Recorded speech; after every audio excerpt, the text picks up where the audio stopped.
to the SCORE Business Showcase. Once again, we have a fabulous guest with us today, and we're going to be talking about construction, all right, particularly. And we have the fabulous V with us today. Welcome, V.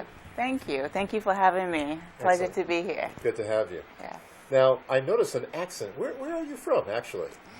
Originally, I'm from Ghana, West Africa. Really? Yes. Now, what made you decide to get into this business? Because I just can't see you carrying hammers and saws and things of that nature. I took carpentry at Bullard Havens. You look more like a model than a contractor. Fortunately and unfortunately, I hear that a lot. But I grew up in Ghana, as I mentioned. My parents were builders. So ever since I was born, all I've seen is construction. So I think now I'm very comfortable in the industry. I did not go to school for construction. I did go to school, and I have a master's in finance from the University of Bridgeport. However, construction is, I guess, in my blood. So as my business path developed, so did my passion for construction. Okay. So now I'm a contractor, but I do enjoy the construction industry. Excellent. Now tell us about your unique role that you play and hold in the construction industry. All right, that is basically male dominated. I would say yes. Fewer women are in construction. I like it. There are the advantage of being a woman in the industry and the disadvantage of being a woman in the industry. But I think the unique role of being a woman is that I attention to details. My staff is, but we do make sure that the job is done correctly. And I think it's a very relevant industry, but also I think sometimes it can be chaos. So being a woman in the industry, I think that helps in terms of organization and making sure that our job is done correctly and is done on time. Well, that's interesting because for a while there, I was doing a little investing, real estate investing. I had a partner. My partner was a female, and we were going to the sites, and she's dressed in these very nice dresses. People would look at her from head to toe and say, "Are you really an investor?" I'm sure you get that a lot also. Yes, I generally when I go to job sites, I'm wearing jeans. Of course, I don't go in high heels.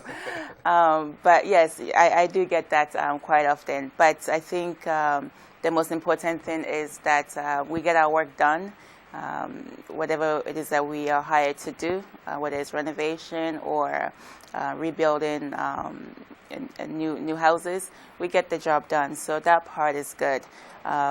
The other stuff I can't control so much, the other comments that I get, but there could be worse things.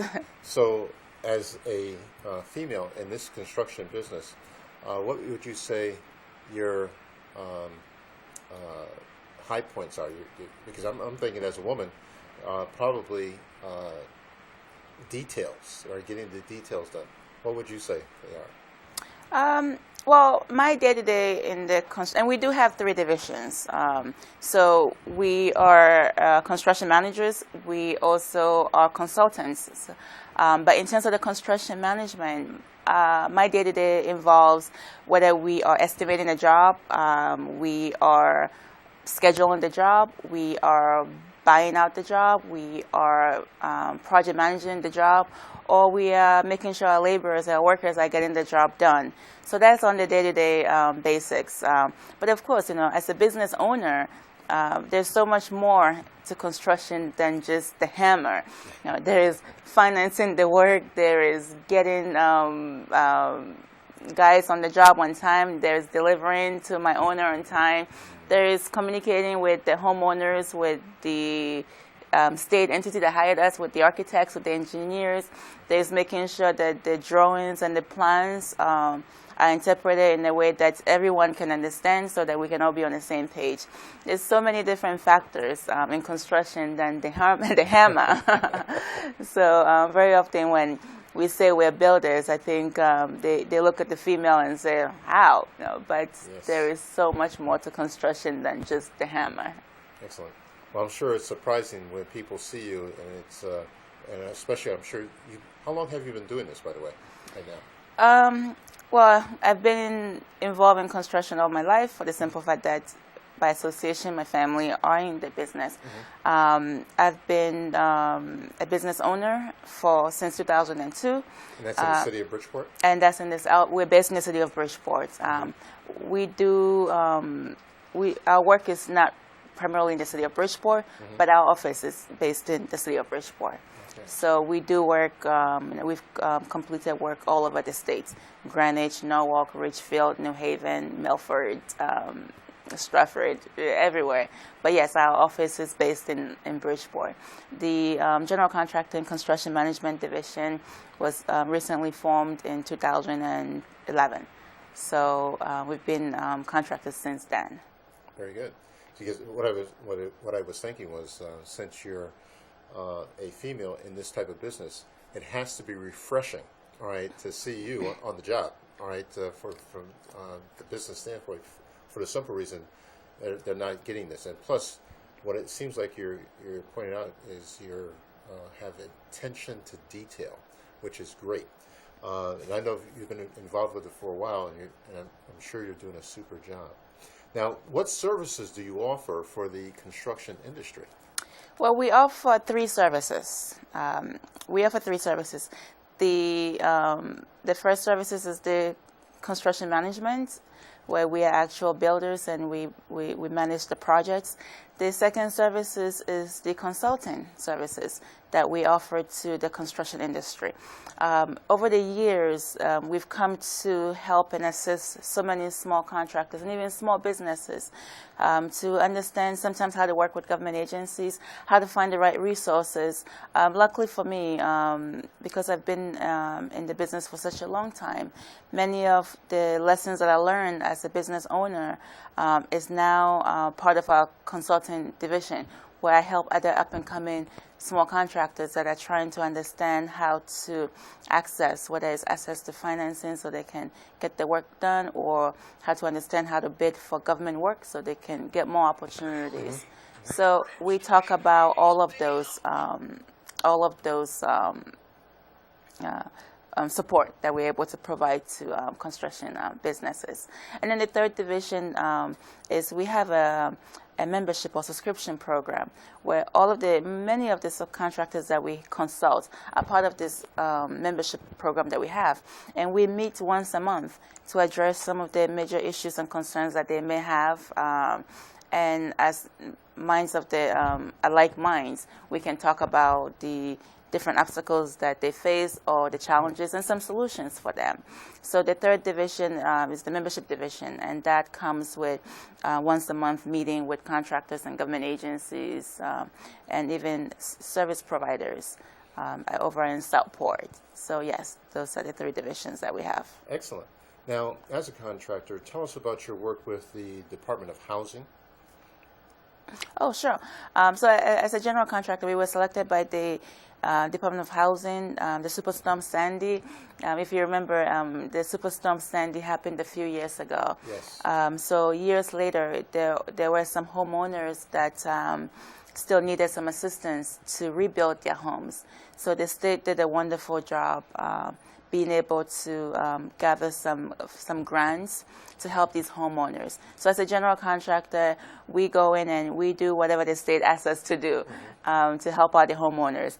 So whether it's raising the building so that the next Hurricane Sandy, the homeowner will be protected, or putting a new roof back because the roof is not there, or doing some siding, or doing some renovations, doing some abatement work. There's lots of wonderful work to do as a general contractor. And working with the Department of Housing has been a true blessing because we are able to help so many homeowners that were affected by Superstorm Sandy. So you're not wishing for more Sandys, are you? We're not wishing for more Sandy, of course not, of course not. But we are happy to be a part of this terrific program. Yes, matter of fact, I remember that quite well because actually I took pictures in Milford, right on the coast, the waterfront property. I remember there was half the house was on land, half the house was out to sea. It was a disaster, right, yes. At that particular time. So I'm sure you were definitely an asset to the community and also to the state as far as helping in those areas. We are very honored to be a part of the program, and we like what we see when we leave.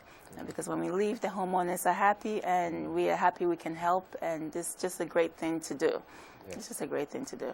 Very good. Now, tell us about your work to assist the small business contractor. Sure. Almost all of my business career, I've been able to help businesses that come to me. And even if I didn't have an answer, I was able to find ways of finding the solutions to help. Since 2009, I've been working with the New Haven Housing Authority, helping them to build or provide technical assistance to small contractors, especially Section 3 and businesses and resident-owned businesses. So over the course of the years, we were able to help so many companies with New Haven Housing Authority, and that expanded to helping so many other small contractors in the state that wanted to understand how to do business with government agency, whether it's municipalities or public housing, or their likes. So my work with small businesses is also rewarding because it's an educational program for me as well, and for my company and for our staff, being able to come in and help a small contractor, whether it's getting certification or getting access to financing and bonding, to be able to get the work done once they get the job. My staff is extremely helpful in making sure that we're able to help small businesses. That's fantastic. Now, yes. Since you mentioned that your family's involved in construction also, are any of them here located in the United States? Or? No. They are in Africa and Europe. Okay. Yes. Have you done any collaboration, with them at all? Just the occasion. I mean, maybe when I go home, I may be asked to go help pick up a permit or something. Okay. All right. But no, I have not. As a business, I have not done construction work in Africa. Mm-hmm. Or back home. Now, since you've been involved in construction over these past few years, what is the best thing that you've seen or that you've done that you really put the twinkle in your eye, so to speak, in your business? I would say, I think the Hurricane Sandy is a big program because we help so many families within the same. But also, I think some of our private clients that we help is also rewarding. I think many of the homes that we go in to renovate, not all of them, but some of them are low-income housing. Mm-hmm. So it's rewarding to go in and make a difference in someone's home or building or business building, and be able to offer that kind of expertise that we bring in. Okay. So yes, I do enjoy the construction industry. And what is the name of your company again? Vase Construction. And you're located where? We're located downtown Bridgeport on Fairfield Avenue. Our website is vaseconstruction.com. It's been a pleasure having you on our show, Ivy. We really appreciate it, and I'm sure we're going to do another show with you again. Thank you very much. Yes, it's a pleasure talking to you. Thank you for having me. Quite welcome. Now, with our clients or our people out there in TV land, we'd like to talk to you again. Usually we talk about books and the importance of it as far as your business is concerned. And we talk about Success Library, or having a Success Library. So it's not only books, but it's also tapes, videos, and also CDs. I just wanted to highlight this one. It's tapes, The 7 Habits of Highly Effective People by Stephen Covey. And this is something that will be helpful to you as far as your business is concerned and how you can be effective and also continue to grow, take that next step in your business. So once again, thank you very much for joining the SCORE Business Showcase. And once again, V, it's a pleasure having you with us today. Thank you. Yeah, thank you.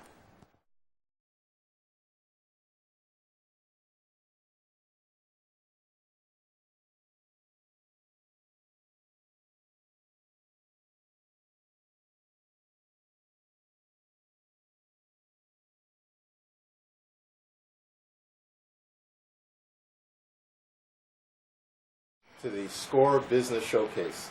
Thanks for joining us. And today we have Chef Mona with us from downtown Bridgeport. Welcome. Thank you. Thank you. Glad to have you with us today. So we have a few questions for you. Like, you have this business. It's called Cook and Grow. Just exactly what is it? What is Cook and Grow? Okay. Cook and Grow is about kids. What that means is that we teach kids how to cook.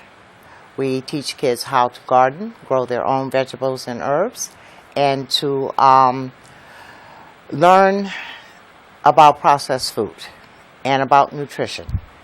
So what it entails that we have children that come into our program and who like to cook, but they never get a chance to. So the program is designed around them.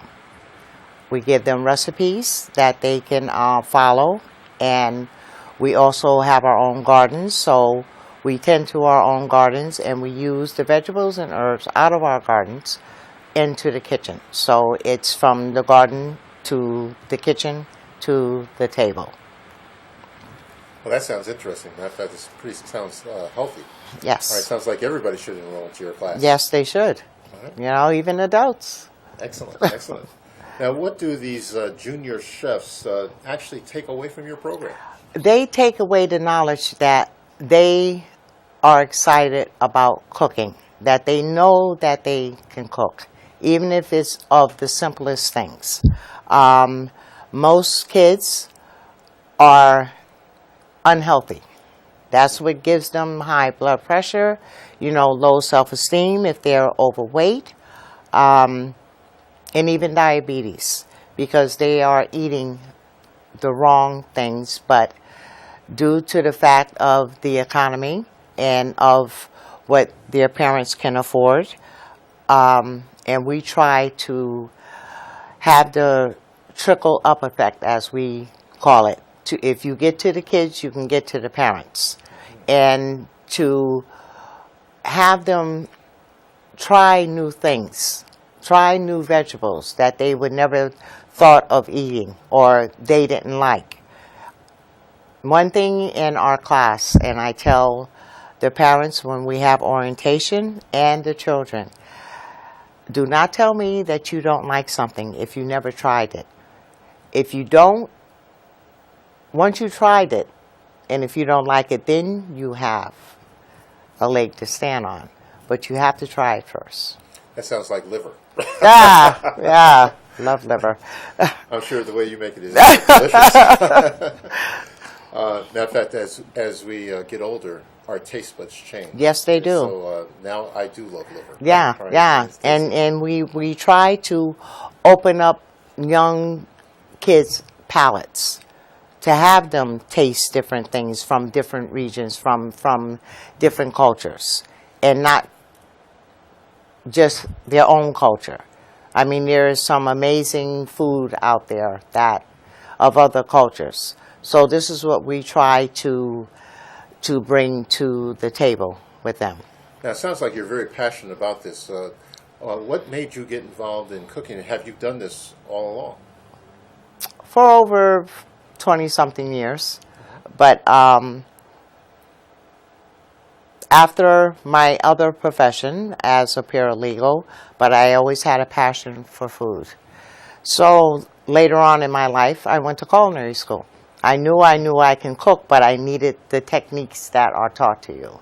And I met some wonderful chefs who taught me, and we're still friends to this day. So the Center for Culinary Arts in Shelton, which is now called Lincoln Tech, that's where I graduated from. Oh, very good, very good. Top of my class. Oh, congratulations. Thank you. Excellent, excellent. So are there any chefs out there that that we would know that you've been around? One, Chef Michelle, he is CEO and founder of Wholesome Wave. He was owner of the dressing room in Westport. He has been to our junior chef's graduation, and he was our guest speaker. But yeah, and there's a couple more of them that, off the top of my head, I can't, but he stands out. How about Chef Ramsay's? Chef Ramsay's. He's overrated. Trust me. Yeah. Interesting. Yeah. Now, how long are these classes? The classes start in June. They will be, our orientation is June the 17th. Classes will start June the 20th, and they will run until July. It's a 6 weeks class. It's every single day from 3 to 6 o'clock. And within that time, one day they will do half of the day in the garden, because the garden has to be weeded. The vegetables and herbs have to be picked and cut, and we use them, in the kitchen. All right, very good. Now, you're based in Bridgeport, correct? Yes. Now, is it just for Bridgeport youth? Or? No, it's not. It's just that I live here, and I live in Reed's Art Space, and that's where Cook and Grow is at, and downstairs in the commercial property attached to the building. But no, it's not just for Bridgeport youth. What other towns have really come to you? I have had Black Rock, Westport, so far, All right, and excellent. Stratford. Excellent. Now, do you have a website? Yes, we do. It's cookandgrow.org. And what is your specialty as far as cooking is concerned? What is your specialty? I get that question asked to me all the time. I don't have a particular specialty. I love to cook, and if I don't know how to cook something, I will experiment and invite other chefs that I know over to be my tasters. Uh-huh. Yeah. Now, someone told me, they asked me that question one time. They said, well, Steve, what is your favorite food? And, well, I guess my best answer is seafood, all right? All the food I see. Yeah, you eat, right. But another thing, when that question was asked, they said, what was my favorite type of food or whatever it was?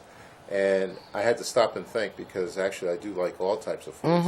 But what came to mind was actually pancakes in Hawaii, all right, in Maui. We were at the Hyatt Regency at the Black Swan restaurant, and you had the swan swimming up to you. Right.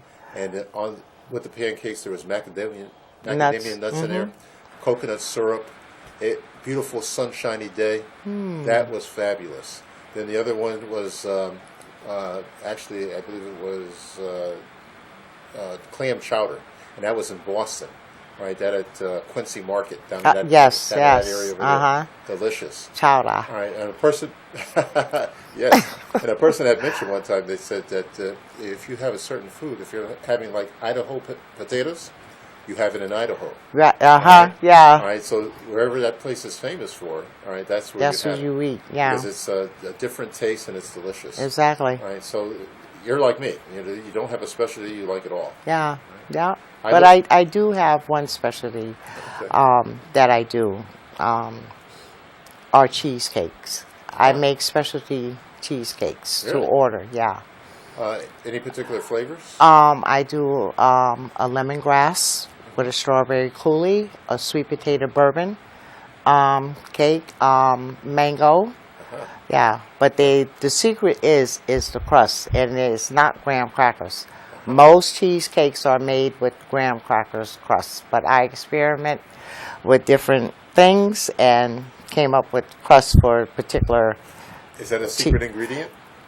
Uh, Because I noticed you didn't tell us what it was. you notice that, right? Yeah.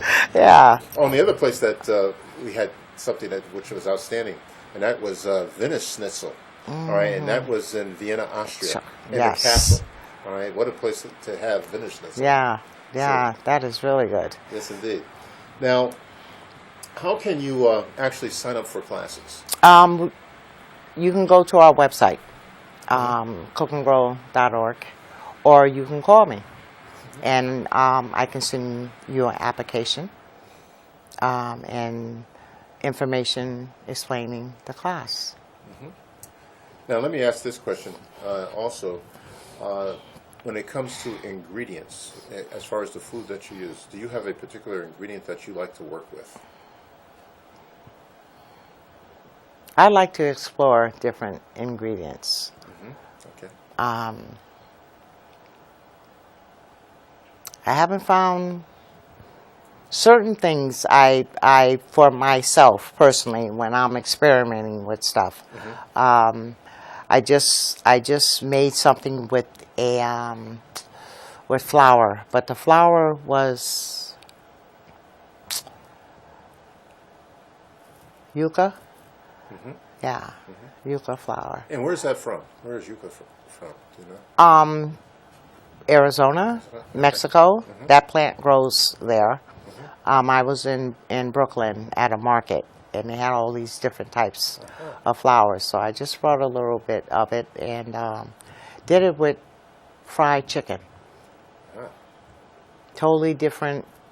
It's very light. It's not like AP flour, you know, the regular white flour. Yeah, it was very, very interesting. Well, it's around lunchtime. I'm getting hungry. I think we're going to have you cook for us next show. Okay. Right. Yeah, I'll bring you something. Nice. Even dessert. Oh, excellent. That sounds good. Now, once again, where are you located in Bridgeport? At 1042 Broad Street, in the Reed's Art Space building. Okay. All right. Yes. And how long have you been there? Since the beginning, since it opened. So I have been there 10 years. Oh, very good. Yeah. Excellent. I'm one of the original tenants, besides 5 more of us. Yeah. Excellent. So Yeah. you've seen some things come and go. Yeah. Right. Yeah. Here over the years. Yeah. What do you think the future is, especially because you're downtown Bridgeport, and Bridgeport is on the verge of making some moves. Where do you see things going for your business? Up. Up. Because of the fact, with the kids that we teach, and also with the adults. Now that we have started the adult cooking classes once a month on Friday nights, it's a fun thing to do. And like I said, Cook and Grow, for the kids, we are the only program in Bridgeport that does this. Okay. All right. And for adults on Friday nights, instead of